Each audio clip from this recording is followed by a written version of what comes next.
Alright, we're taking a break from the mow cart so I can introduce to you Spike. Spike is the newest addition to the fleet and has a sentimental backstory.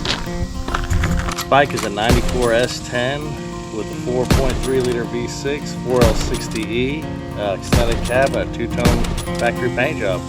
Spike's original owner was Bob. Bob used this truck to commute back and forth to work, but his wife used it for garage sailing and church events. Now, my relationship with Bob and Helen was similar to a third bonus set of grandparents. Now, this isn't the first S10 I've ever owned. It's actually the fifth. And with just like I did with every other one of them, one of the easiest first things I did to them was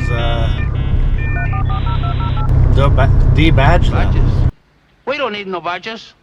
I don't have to show you any stinking badges. Spike needs a new look, kind of on a budget.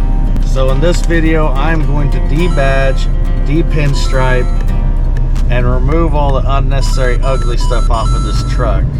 Why you might be doing this is A, you might be getting ready to do a paint correction.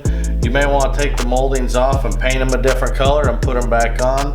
But for me, I just like them off. I like how the truck looks when they're removed. So we'll get started first with the pinstriping. The simplest way is to use a rubber wheel. I got two here. I got a cheap one I got from Amazon, and I also got one I've had for a while from O'Reilly's. It's from 3M. The only thing you really need to have to make them work is a drill. I would prefer an air drill. However, I do not have an air compressor in the shop yet. First one I'm gonna try is the one from Amazon. Oop, did not lock down on that well, did we?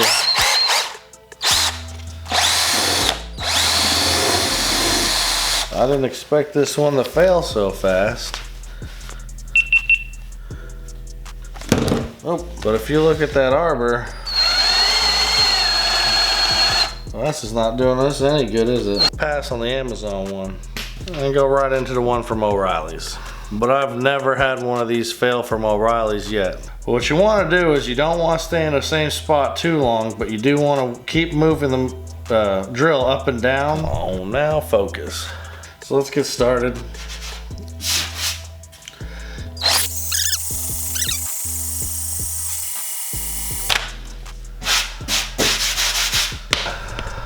It does leave a little bit of residue behind, but you can wipe that off with even just glass cleaner and a rag. But actually in this episode we'll also go back and we'll end up polishing that out too. You're the defending ladies pool champion? Yes, I am.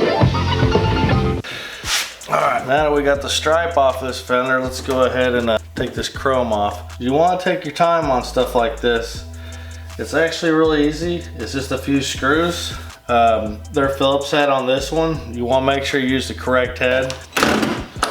If you don't, it may strip out, and you might have to get out a drill and drill them out, and it still may not come off that easy. And this may work for you too, but you got to be very careful so you don't scratch up the chrome or the paint. These kind of moldings are held on by double-sided tape. What you want to do first is probably warm them up with a heat gun or a hair dryer. Sure you don't stay in one spot too long. Some people use they'll use piano wire or floss or anything like fishing wire to get behind there to cut. I personally don't do it that way, but do as you want. This one might still need a little. Nope, went right through. See? That easy. Remember, if you are going to use a flat blade, make sure it's clean. You don't want like spots where it's just like gnarled up and stuff. If you have that side rubbing against the paint side, it is going to leave big scratches in your paint, in your clear coat. Ta-da! Next you might ask, what about that residue, that glue, that stuff? Do I get some Goo Gone or whatnot and start rubbing on that to get that off? First thing I do before I do anything else, go ahead and get that area cleaned.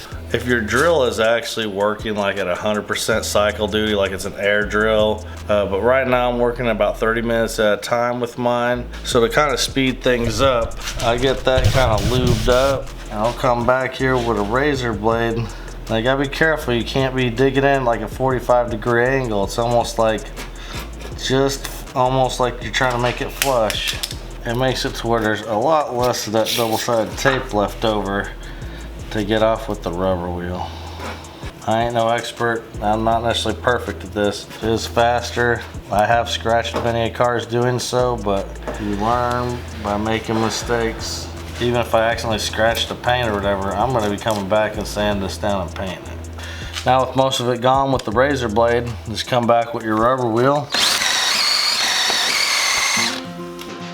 Now what about that sentimental part of the story? I hope I will give it justice. Take out that light, that light. Again, Bob and Helen are like grandparents to me, but also best friends to my folks. Sweet. We all went to the same church. They attended both my weddings, celebrated my graduation from high school and university, and most family events are shared together.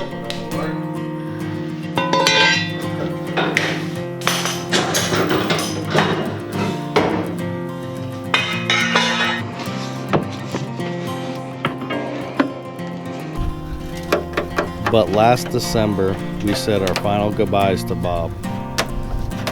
Within days, decisions were taking place for Helen to move out of state with her daughter. Shit. Every time. Just days after laying her husband to rest, Oh, that's warm. she gave me the title to Spike. Let's see if I can not make a giant mess.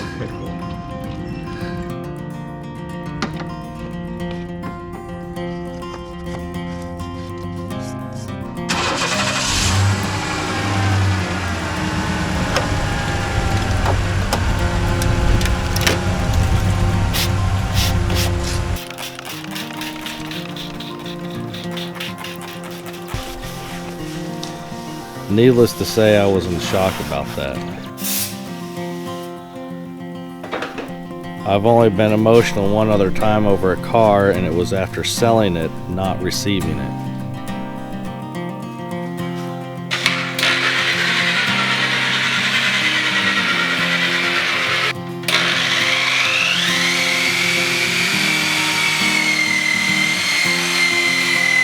And just 22 days after her husband passed away, we also had to say goodbye to Helen. Now, everything I removed from Spike that was in good shape was given a new home. Seat covers went to my wife's car, and the bed liner is now my new wood storage. The rear bumper assembly went to my neighbor, who in return got me a sweet roll pan. Spike was on the front plate of the S10 when I got it. Not sure if it was his nickname or the truck's, but from here on out, it will always be known as Spike.